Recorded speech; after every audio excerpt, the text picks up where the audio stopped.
What I can tell you that I've seen in the past 30 minutes of me being here, we've seen 1 cat and 2 dogs get taken out of here by Chatham County Animal Services. This investigation started last November when residents said they were fearing for their lives. Less than a year later, authorities are calling it a success, but residents are saying something different. For 12 hours of searching for the man, authorities say they found him right here off of Ronnie Street at this house, dead.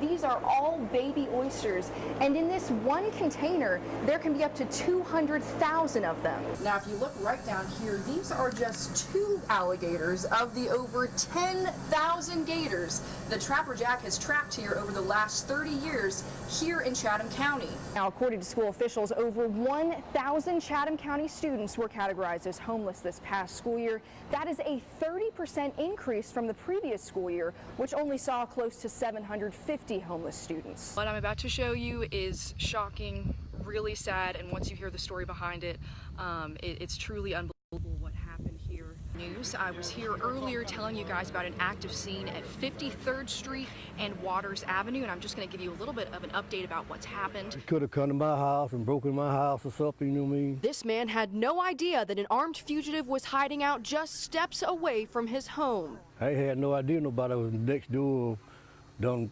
kidnap people and all that there. It all started last night when authorities say Bradley Justin Cochran kidnapped 3 women at knife point in this grocery store parking lot in Statesboro. The parking lot is off campus, but it's right across the street from Georgia Southern's campus.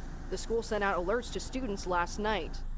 According to authorities, Cochran then forced the women to drive to Candler County, where he sexually assaulted 2 of them. Authorities say at this point the women escaped on foot and Bradley fled the scene in the stolen vehicle. Authorities say he stopped the car at this Growers in Metter, lit the car on fire, and ran away. After over 12 hours of searching for the man, authorities say they found him right here off of Ronnie Street at this house, dead. Authorities found Cochran dead of an apparent suicide. The investigation has been turned over to the Georgia Bureau of Investigation. They have joined forces with Candler County Sheriff's Office and the Statesboro Police Department in the investigation. Neighbors say their sympathies go out to the girls who were kidnapped. The tragedy for something to happen like this. Statesboro PD also tweeted out a message to the girls, quoting, "To be a woman is to be unapologetically resilient despite everything." In just 10 months, 32 people were convicted on federal charges from one Savannah community, the historic Kyler-Brownsville neighborhood. Savannah PD joined forces with federal and state authorities to crack down on drug and gang-related crime. The investigation began after community outcry. The locals in the neighborhood saying, you know, enough is enough. The area had grown too violent, too racked with crime. And they said, you know, this has got to end. According to the Department of Justice, authorities seized dozens of firearms, body armor, and drugs during the operation. One of the guns that we seized in this operation, or Savannah Police Department seized in this operation, we ran it through that tool, that system, and it was linked to 11 shootings. Authorities say when you combine the criminal history of those who were convicted, they have more than 100 prior state convictions. Some of the defendants were tied to national and local gangs. One of the great things about the federal system is there's no parole. So once they're in the federal system and they get convicted, the sentences are real time. The investigation ended on Thursday after the final defendant was convicted. Daryl McRae pled guilty to the distribution of crack cocaine. Everyone we spoke with here in the neighborhood actually feared going on camera because they say it isn't safe, hasn't been safe, and nothing has changed here in this neighborhood. Other residents we spoke with say with these drug dealers being convicted, it means new drug dealers can take their place. Christine says although the investigation is over, authorities will remain on the streets. I don't want to make it sound like that operation or any operation actually ever ends.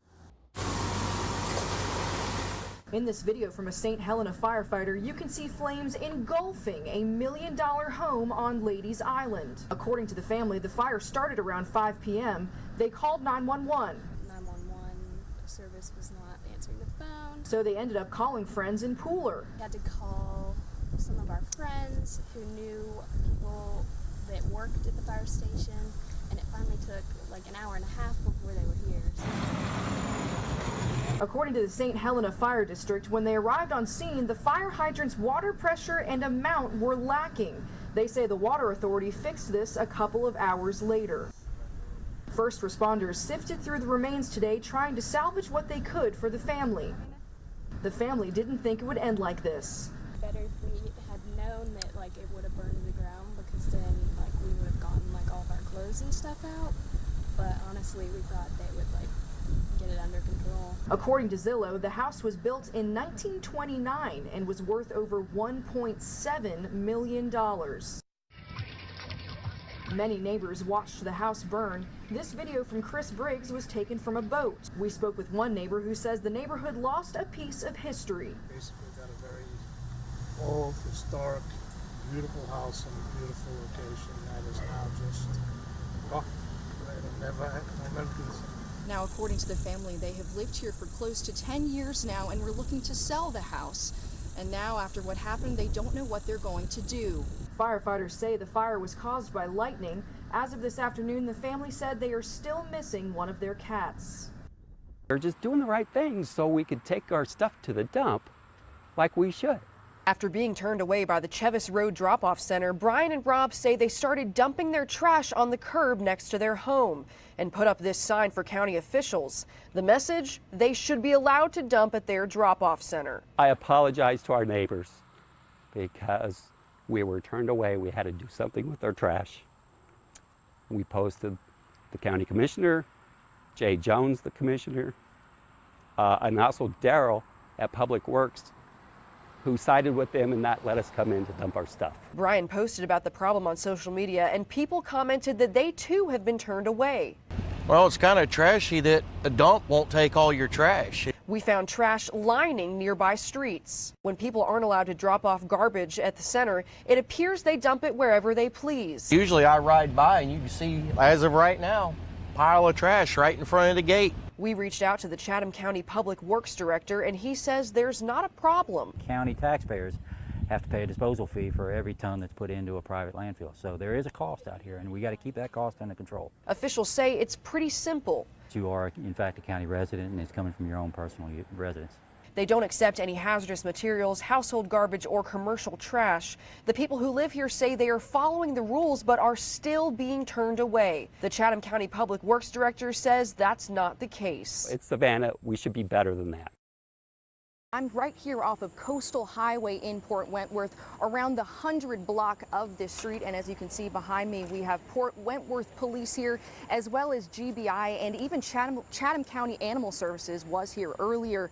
But authorities are not confirming anything at this point. What I can tell you that I've seen in the past 30 minutes of me being here, we've seen 1 cat and 2 dogs get taken out of here by Chatham County Animal Services. An official from Animal Services says these animals will be taken to the Chatham County Animal Shelter. I also spoke with one woman who was standing right over here near this tape, and I was asking her what she was doing here, and she said that she knows some of the family who came down here from Statesboro, and this family is in connection to people in that house, according to her. But again, at this time, I cannot confirm any details. I am here off of Coastal Highway, reporting live in Port Wentworth. Caitlyn Penter, Fox 28 News at 10. All right, Caitlyn, thank you for